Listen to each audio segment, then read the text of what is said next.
Nous allons voir maintenant dans le chapitre 6 diverses modifications, dont notamment la modification de l'épaisseur du carter, et nous verrons que cela n'entraîne aucune variation des cotes fonctionnelles, c'est-à-dire que ça ne remet pas en cause le projet, ce qui fait qu'on peut discuter de l'élaboration du carter avec le façonnier sans que ça remette en question le projet. Bien, donc avant d'effectuer des modifications d'épaisseur de carter, on va prendre certains repères, notamment on va regarder la distance qu'on a entre la distance extérieure du global du réducteur, à savoir entre cette surface et cette surface. Voilà, 469 mm. Par ailleurs, on peut prendre sur le 2D certains repères pour voir ce que ça devient après dans les modifications d'épaisseur, et notamment on peut noter certaines longueurs, certaines cotes fonctionnelles pour voir si ça bouge. Bien. Avant de changer l'épaisseur, on a ici une distance, notamment si c'est une fonderie, une distance entre cette surface et cette surface que j'appelle le décalage Bridcock, qui est égal ici à 5 mm et qui est une donnée d'entrée.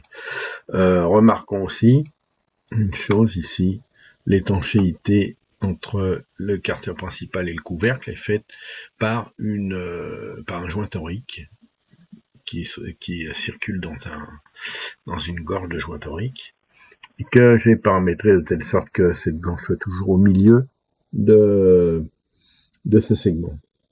Alors qu'on change l'épaisseur du carter, le diamètre des culs d'œuf c'est l'expression consacrée, le diamètre des culs d'œuf, les diamètres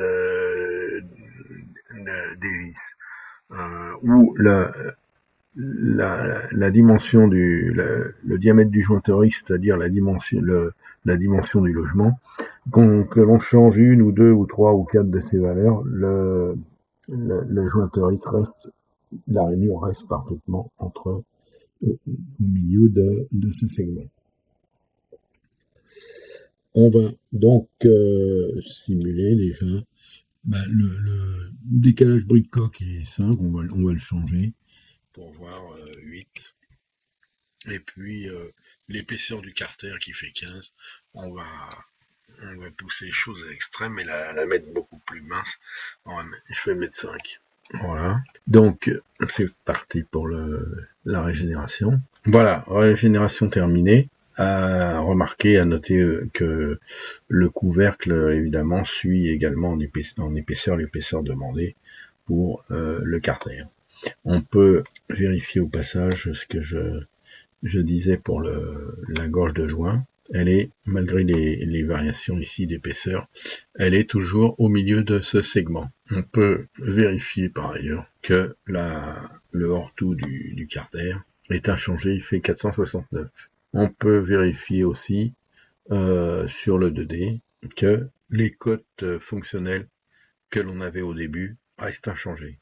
Voilà, le 2D est maintenant régénéré et on vérifie bien que les cotes longitudinales de la mécanique sont inchangées par les changements d'épaisseur, le changement du décalage Bridcock, etc.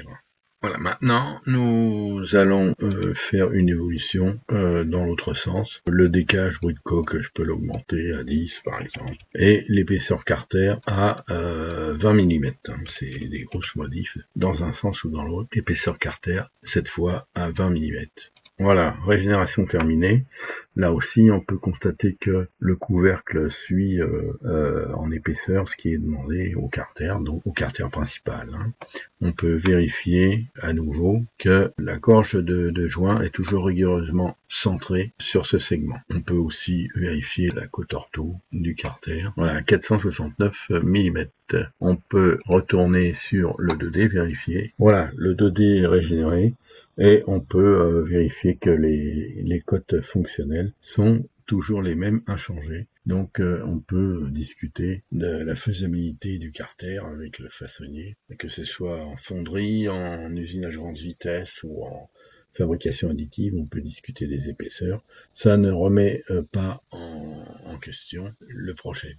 Voilà. Maintenant, nous allons simuler une modification sur le roulement d'entrée. On va simuler une augmentation du diamètre nominal. Donc ici, on peut vérifier auparavant, constater que le pignon possède 4 trous d'allègement et que, comme le roulement ici est plus petit que celui-là, le cône est sur l'arbre et de ce côté. On va simuler une augmentation de ce roulement. Ici, le diamètre nominal fait 50, on va mettre 80.